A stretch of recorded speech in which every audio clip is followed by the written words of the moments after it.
Welcome to the kitchen. I'm Chef Victoria Love, and today we're going to make banana bread. I had a request for plain banana bread. Normally I make it with chocolate chips or walnuts, and today I'm going to make it just simple plain banana bread. But here is the key.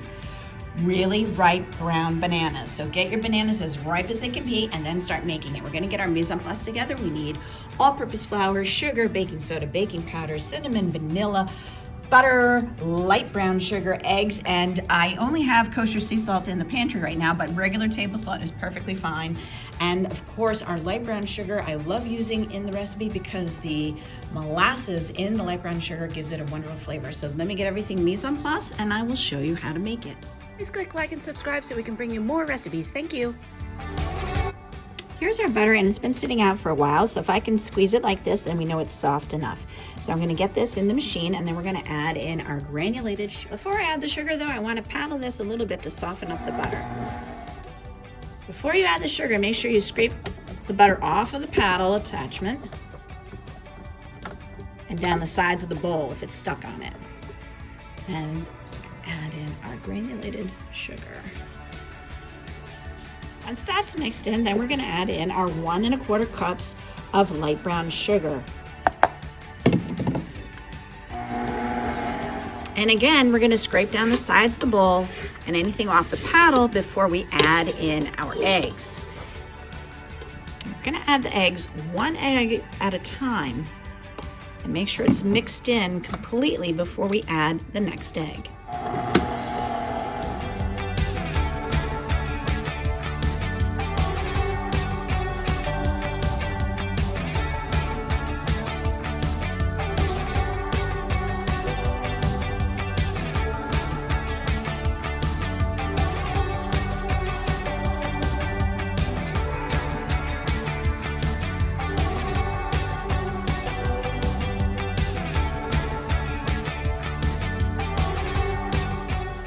Once all your eggs and vanilla have been incorporated, we're now going to add in our flour mixture.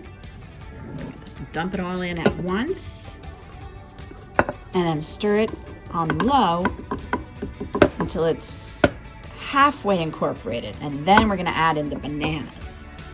So as you can see, I haven't completely mixed in the flour, and that's when we're going to add in our bananas. And I just took a fork and mushed these with the fork, and let's get that in there, and we're going to mix that all together until it just combined. So mix it until it just looks like this. We don't want to over mix it because then you'll make the gluten develop, which will make our bread more tough, not tender. Now this is a large batch. I'm going to get 10 of these mini loaf pans. If you want, you can of course half the recipe. But since I have a lot of students to feed, this is the perfect size for me. This recipe, however, freezes really well. So I recommend that you make this size and freeze what you don't need. And you can also give it as a hostess gift to anybody. I'm spraying it now with some non-stick cooking spray. And you want to spray the sides. See all these little ridges? You don't want the food to get stuck into it. So make sure you spray it.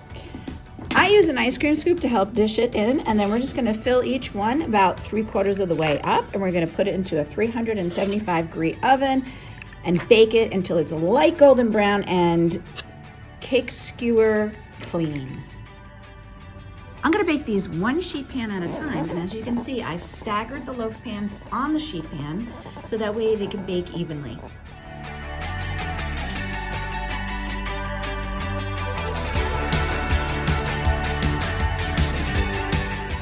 Here are our finished banana breads, and we yielded 9. My students already ate 1 and just left me some crumbs, but as you can see, it was very good. They ate it all, and look how beautiful they are. So please try out our banana bread recipe and click like and subscribe. Thanks a million, everybody. Take care. Bye-bye. For more recipe demonstrations, please click like and subscribe to Chef Victoria Love's YouTube channel and have fun in the kitchen. Thank you.